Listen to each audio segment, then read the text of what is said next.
Hello friends, welcome to வேளாண் உலகம். இன்றைக்கி நம்ம என்ன பார்க்க போகிறோம் அப்படின்னா, எளிமையான முறையில் தட்டரிக்கிற மிஷின் தான் வந்து பார்க்க போகிறோம். ஸோ இதை வந்து பார்த்திங்க அப்படின்னா பவர் ரேப்பர்ஸ் அப்படின்னு சொல்லுவாங்க. இது பார்த்திங்க அப்படின்னா ஈஸியாக வந்து நம்ம வந்து ஹேண்டில் பண்ணுற மாதிரி, ஈஸியாக வந்து நம்ம உபயோகப்படுத்துகிற மாதிரி இருக்கும். இதை வந்து யார் வேணாலும் உபயோகப்படுத்தலாம், ஒன்றும் பெரிய கஷ்டமாக இருக்காது. ஸோ ரொம்ப ஈஸியாக வந்து நம்ம என்ன பண்ண முடியும் அப்படின்னா இந்த தட்டை வந்து அறுக்க முடியும். இது வந்து ரொம்ப ஹைட்டான தட்டு தான் இருக்க முடியும், இல்லை ரொம்ப சின்ன தட்டு தான் இருக்க முடியும் அப்படின்னு இல்லை. எல்லா வகையான தட்டையும் வந்து நம்ம அறுக்கிடலாம். ஸோ அது நறுக்கி அதை பார்த்திங்க அப்படின்னா நமக்கு வந்து ஒரு லைனை வந்து நம்ம அடுக்கிடும். ஸோ கரெக்டாக பார்த்திங்க அப்படின்னா நம்ம சைடில் நேர் வந்து நமக்கு அடுக்கிடும். அதனால் பார்த்திங்க அப்படின்னா இது வந்து ரொம்ப உபயோகமான ஒரு மிஷின் தான். இதில் பார்த்திங்க அப்படின்னா என்ன பண்ணியிருக்காங்க அப்படின்னா ஒரு 5 HP வந்து நம்ம வந்து ஒரு மோட்டர் வந்து ஃபிக்ஸ் பண்ணியிருப்பாங்க. அந்த இன்ஜின் பார்த்திங்க அப்படின்னா 4 ஸ்ட்ரோக் இன்ஜின், பெட்ரோலில் வந்து நம்ம இயங்குற மாதிரி வந்து கொடுத்துருக்காங்க. இதில் பார்த்திங்க அப்படின்னா நம்ம வந்து எவ்வளோ வந்து தட்டை அறுக்க முடியும்னு பார்த்திங்க அப்படின்னா கிட்டத்தட்ட வந்து 1 மணி நேரத்தில் வந்து 1 ஏக்கர் வந்து நம்மளால் வந்து அறுக்க முடியும். ஸோ மீறி போனால் பார்த்திங்க அப்படின்னா நம்ம வந்து ஒரு 1.5 ஏக்கர்ஸ், அதாவது 1.5 ஏக்கர் வரைக்கும் வந்து 1 மணி நேரத்தில் வந்து அறுக்க முடியும். ஸோ நம்மளோட எவ்வளோ தூரத்துக்கு வந்து நம்ம வந்து நல்லா வேலை செய்கிறோம் அப்படிங்கிறத பொறுத்து வந்து நம்ம இதை பண்ண முடியும். இப்போ வந்து நல்லா வேலை செஞ்சீங்க அப்படின்னா வந்து 1.5 ஏக்கர் வரைக்கும் நம்ம என்ன பண்ண முடியும் அப்படின்னா இந்த தட்டை வந்து அறுத்துட முடியும்.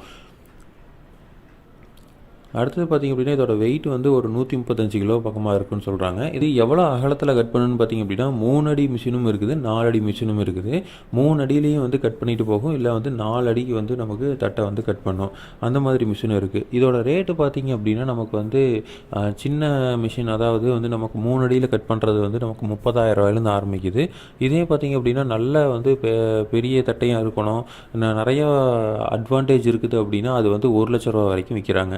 இந்த 30,000 ரூபாய்க்கு நம்ம வாங்கிட்டோம்னாவே போதுமானது. நம்ம வந்து ஒரு 2 ஏக்கரா 3 ஏக்கரா வச்சுருக்கிறீங்க அப்படின்னா நம்ம 30,000 ரூபாய்க்கு வாங்கினாவே போதுமானது, ரொம்ப நாளைக்கு வரும். இதில் என்ன பார்த்திங்க அப்படின்னா வாடகைக்கு வந்து நம்ம நிறைய பேர் வந்து ஓட்டுறாங்க. வாடகைக்கு ஓட்டுறது பார்த்திங்க அப்படின்னா மணிக்கு 1000 ரூபா வந்து வாங்குறாங்க. 1 மணி நேரத்தில் வந்து ஒரு ஏக்கரா 1.5 ஏக்கரா அறுத்து கொடுத்துருவாங்க. அதுக்கு பார்த்திங்க அப்படின்னா நமக்கு வந்து 1000 ரூபா வாங்குறாங்க. ஸோ அப்படி பார்க்குறப்போ நம்ம வந்து கொஞ்சம் ஒரு 30,000 ரூபா போட்டு வாங்கி வச்சுட்டோம் அப்படின்னா அது வந்து இன்னொன்றுலாம் நம்ம வாடகைக்கு ஓட்டலாம். ஸோ இல்லை அப்படின்னாலும் நம்ம தோட்டத்துக்கு தேவையாக வந்து நம்ம வாங்கி வச்சுக்கலாம். ஸோ ரொம்ப வந்து உபயோகமான ஒரு இது தான் சொல்கிறாங்க. இது வந்து பவர் ரேப்பர்ஸ்னு சொல்கிறாங்க. இது வந்து நிறையா பேர் வந்து மேனுஃபேக்சர் பண்ணுறாங்க, நிறையா கம்பெனி வந்து இதை தயாரித்து விற்கிறாங்க. நம்ம வந்து எந்த கம்பெனி வேணாலும் நம்ம வாங்கிக்கலாம். ஸோ எல்லா கம்பெனியும் ஒரே மாதிரி தான் இருக்குது. ரேட்டும் பார்த்திங்க அப்படின்னா ஒரு சில கம்பெனி வந்து ரொம்ப அதிக ரேட்டுக்கு விற்கிறாங்க, ஒரு சில கம்பெனி பார்த்திங்கன்னா ரேட்டுக்கு வந்து கம்மியாக விற்கிறாங்க. ஸோ அது வந்து நம்ம மார்க்கெட்டில் விசாரித்து அதுக்கேற்ற மாதிரி நம்ம வாங்கிக்கலாம். ஸோ இந்த மிஷின் பார்த்திங்க அப்படின்னா நீங்கள் ஒரு 4-5 ஏக்கரா வந்து எப்போ வச்சுருக்கிறீங்க, தட்டு போடுவீங்க அப்படின்னா கண்டிப்பாக வந்து இது உபயோகமாக இருக்கும். இதே மாதிரி தகவல்கள் உங்களுக்கு வேணும் அப்படின்னா எங்கள் சேனல் சப்ஸ்கிரைப் பண்ணுங்கள். தேங்க்யூ.